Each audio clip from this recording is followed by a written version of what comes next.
Hey, it's Fabian, Fabulous Guitars. Thanks for stopping by. Today we're going to learn 5th string and 6th string bar chords. Now there are a couple of things I'm going to ask that you do know before starting the lesson.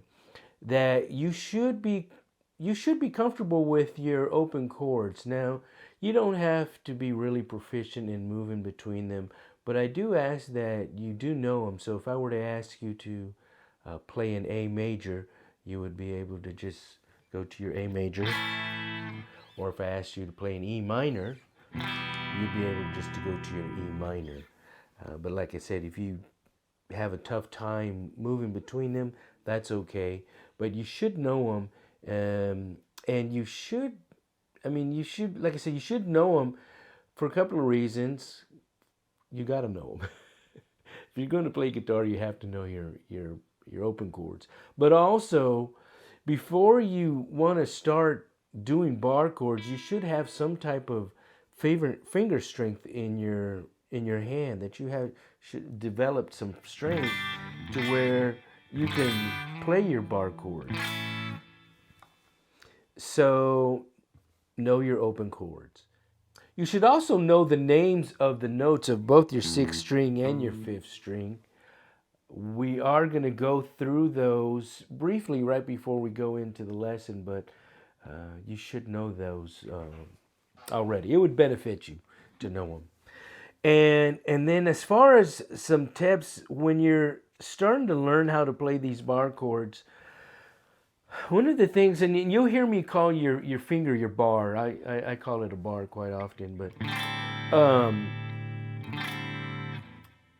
when you're using your bar, you're not actually using this portion of the finger or your side. It's really more like in between both of that. And so my hand it's kind of tilted a little bit. And so you're able to get some really good pressure on there on all 6 strings. Then also make sure that your thumb is directly behind that finger, that bar.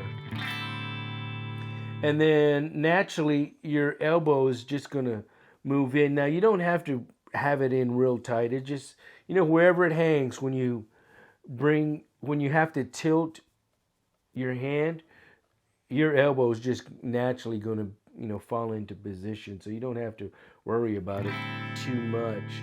But just know that it should be out here and not way out here. That doesn't even really make any sense to. So, but anyway, that's it. Those are the tips for actually playing a bar chord. Now, to get into the actual lesson of the actual bar chords, we're going to start off with the 6th string. Now, your 6th string, that's your E. And to go to the next natural would be to go to a half step to your F. Now, when I say natural, I'm just referring to those notes that are not flat nor sharp. So then we'll go to the next note, which would be a G. That's on your 3rd fret. Then your A on your 5th fret. Your B on your 7th fret. Your C, it's a half step, and that's on your 8th. And then your D on your 10th, and then the octave at E on your 12th. So those are the notes of the 6th string. E, F, G, A, B, C, D, E. And then for your 5th string, it's your A, and then the first natural, it's going to be a whole step to your B, then a half step to your C on the 3rd fret, then D on the 5th fret, E on the 7th fret, F on the 8th fret, G on the 10th fret, and then the octave of A. So the notes of your 5th string are A, B, C, D, E, F, G, A. So those are the notes of your 5th string and your 6th string bar chord. Now, the reason it's crucial that you know them is because the note of either the 6th string or the 5th string is going to determine the root note of that bar chord. So, for instance, well, actually, I tell you what. The six-string bar chord is based upon the E major. So your E, it's the open E. And then if we wanted to go ahead and make that an F, remember, it's just a half step from that, half step sharp. And so here's your E major. To shift it, remember, pretend that, well, this nut essentially is your bar, okay? So this is your E major. To play your F major, you shift it one half step sharp, bring in your bar or your nut, and there's your infamous six-string bar chord, the F major. And then to the next natural root note would be a G, making your G major, and then A, B, C at your 8th fret, 10th fret is your D, and then the octave E major. Now, the minor is going to be the same thing, same principle. This is your E major. To get your minor, lift up the, well, I was playing it as my second finger on the first fret. So anyway, just lift it up. There's your E minor. Now to get the F minor, again, we're just going to shift it one half step. We are going to bring in your finger, your index finger, your bar, and that's going to go over your F major, and you're going to be barring all 6 of those. So there's your F minor, then G minor, then A minor, B minor, C minor, D minor, and then the octave at E minor. So that was the 6-string bar chords, major and minor. The 5th-string bar chords are going to be based upon the root note, your A, and the chords are going to be based upon the A major. Now, I'm going to show you how to do this, but I'm going to ask that you don't follow me for this instance. And you'll see in a little while why. So this is your A major. Now if we wanted to go to that next natural would be a B. So we shifted one whole step. There's your A. And then remember, this is your nut. Your bar represents the nut. So shifting it one whole step, you bring in your finger and there's your B major. And then a half step, root note would be C, C major. Then we go to a D, then an E, then an F, then a G, and then an A. So I don't know if you can see what was happening, but right around the D, D major, and then the E major, forget it. But what's happening is that I'm running out of room. I can't get all 3 of those fingers in that one space for that particular fret. And you know, once I get to the E, forget it. It's not going to happen. So don't fret. There's a cure. That cure is called your ring finger, your ringer.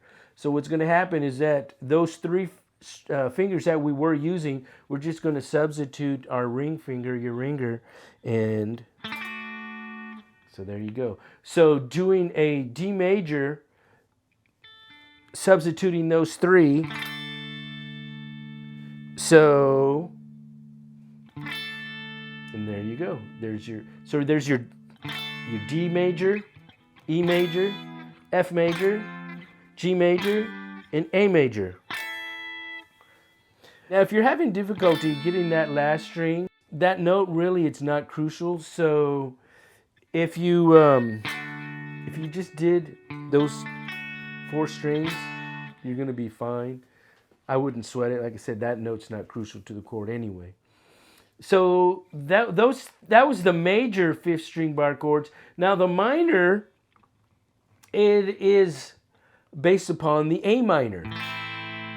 And so again, doing the same principle, if we go to make a B minor, remember you just bring in your bar. So there's the B minor, C minor, D minor, E minor, F minor, G minor, and then A minor. Now, one thing that I've always thought was interesting, and I used to get it confused when I first started playing guitar, is that this is the shape for your sixth string major. Okay, in this case, the G major. Now, if you were to take that same shape and just move down to your fifth string, that's the shape for the minor. And then the minor is how you do a G minor, and taking that same shape and just moving it down for a fifth string. So a C minor, this would actually be a C major. So what I'm getting at is that the shapes are reverse. So if we were to do a G major and just move it down, that C to that, it wouldn't be a C major, it's actually a C minor because it's based upon the A major. So what I'm getting at is that the shapes are reverse of what you would expect them, like for the fifth string. So there's your major, there's your minor, and there's your major, and there's your minor. Okay, so that's your fifth string, sixth string bar chords, and your power chords are next. Now, before we get into the power chords, a quick word from our sponsor, me, Fabian, Fabulous Guitars. Thanks for sticking around. I would ask that you please comment, like, subscribe, and share. Be greatly appreciated. Sharing is caring. Thank you very much. So, the power chords, they are just the top three strings of the fifth string and the sixth string power chords. Fifth string and sixth string bar chords. So, it's starting off, let's look at the G major. Okay, there's your G major. Top three strings, G, D, G. It's only two notes. You have the root note, and then you have the octave. That's one note. They're both G. And then the other note is a D. So it's only two notes, okay? So the interesting thing is because it doesn't have the A, because we never get there, it only has two notes, and it doesn't have that note that makes it major or minor. So it's really neither. And it's not both, because the dominant seventh chords are both, and it's actually the next lesson, but the next lesson I'll explain why it's both major and minor. But this is neither. It's not major nor minor. It's just a power chord, and technically it's not even a chord. A chord, you need to have a triad, and there's only, like I said, two notes, a G and a D. And so technically it's not a chord per se, we call it a power chord, but it's only those two notes, either sixth string or fifth string. See, because you're not really making, well, like I said, it's just, you're not getting that A in there, or in the case of the G. So it's neither major nor minor, and I normally just play those top three strings, but like I said, I do just two strings also. And so just transitioning from the sixth string and the fifth string to a fourth string, or even more further down, it's just, since you're only doing those two notes, that's it. Okay, so that the fourth string power chord, like if you were doing an F,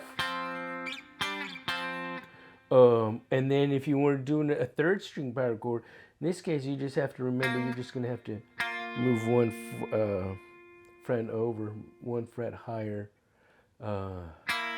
Instead of using your index finger and your ringer, you use your index finger and your pinky.